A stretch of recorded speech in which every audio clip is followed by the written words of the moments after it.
ये आकाशवाणी गोरखपुर है। अब आप सुषमा श्रीवास्तव से क्षेत्रीय समाचार सुनिए।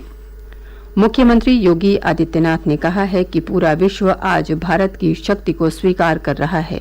उन्होंने कहा कि कोरोना के संकट काल में पूरी दुनिया ने आयुर्वेद और आयुष की ताकत को पहचाना। गोरखपुर के गोरखनाथ मंदिर में महंत दिग्विजयनाथ की 53वीं और महंत अवेद्यनाथ की 8वीं पुण्यतिथि के अवसर पर आयोजित साप्ताहिक श्रद्धांजलि समारोह को संबोधित करते हुए मुख्यमंत्री ने कहा कि प्रधानमंत्री नरेंद्र मोदी के नेतृत्व में योग को पूरे विश्व ने अपनाया है। उन्होंने कहा कि हर वर्ष 21 जून को विश्व के लगभग 200 देश अंतर्राष्ट्रीय योग दिवस मनाते हैं।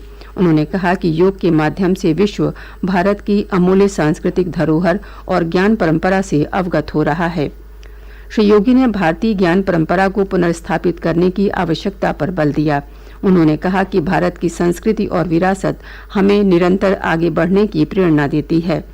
मुख्यमंत्री ने कहा कि नई राष्ट्रीय शिक्षा नीति युवाओं को सैद्धांतिक और व्यावहारिक ज्ञान के साथ साथ तकनीकी ज्ञान में भी सक्षम बनाएगी।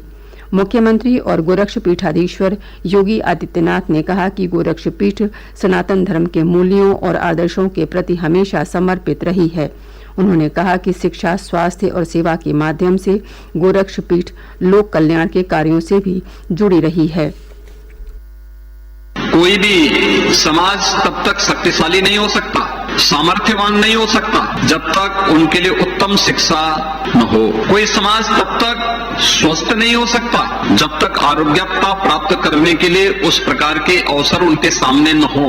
गोरक्षपीठ की परंपरा सनातन धर्म के मूल्यों और आदर्शों के प्रति तो सदैव समर्पित भाव के साथ कार्य करती रही है। इसके साथ ही शिक्षा के क्षेत्र में, स्वास्थ्य के क्षेत्र में, सेवा के विभिन्न प्रकल्पों को साथ में लेकर के लोक कल्याण के इन कार्यक्रमों के साथ निरंतर जुड़ी रही है।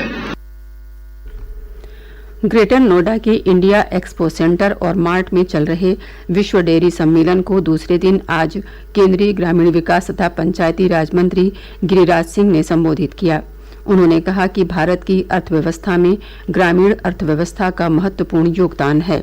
उन्होंने कहा कि ग्रामीण क्षेत्रों में किसानों की आय बढ़ाने में डेयरी क्षेत्र मददगार साबित हो रहा है।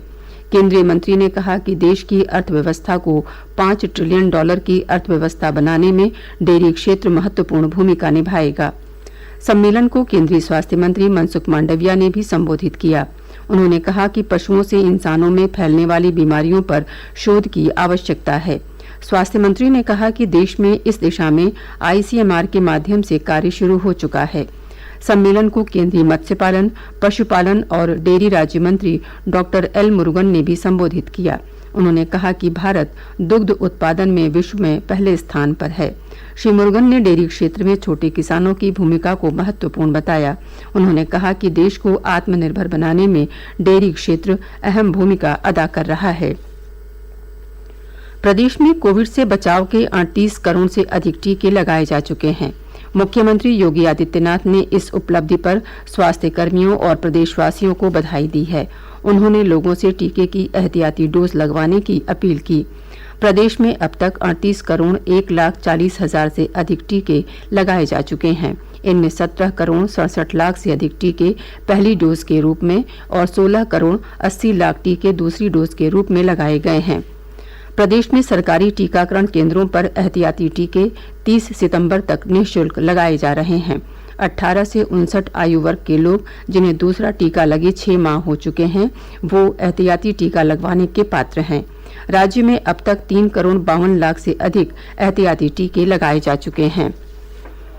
भारतीय जनता पार्टी प्रधानमंत्री नरेंद्र मोदी के जन्मदिन को सेवा पखवाड़ा के रूप में मनाएगी। इसके तहत पार्टी 17 सितंबर से 2 अक्टूबर तक देश भर में विभिन्न कार्यक्रमों का आयोजन करेगी। पार्टी सभी जिलों में रक्तदान शिविर, निःशुल्क स्वास्थ्य परीक्षण शिविर, टीकाकरण केंद्रों पर सेवा कार्य, पोलिंग बूथों पर वृक्षारोपण और स्वच्छता अभियान जैसे कार्यक्रम आयोजित करेगी। पार्टी के कार्यकर्ता लोगों को जल के महत्व के प्रति जागरूक करने के साथ ही स्थानीय उत्पादों का अधिक से अधिक उपयोग करने, वर्ष 2025 तक देश को टीबी मुक्त करने और एक भारत श्रेष्ठ भारत जैसे कार्यक्रमों में भाग लेने के लिए प्रेरित करेंगे।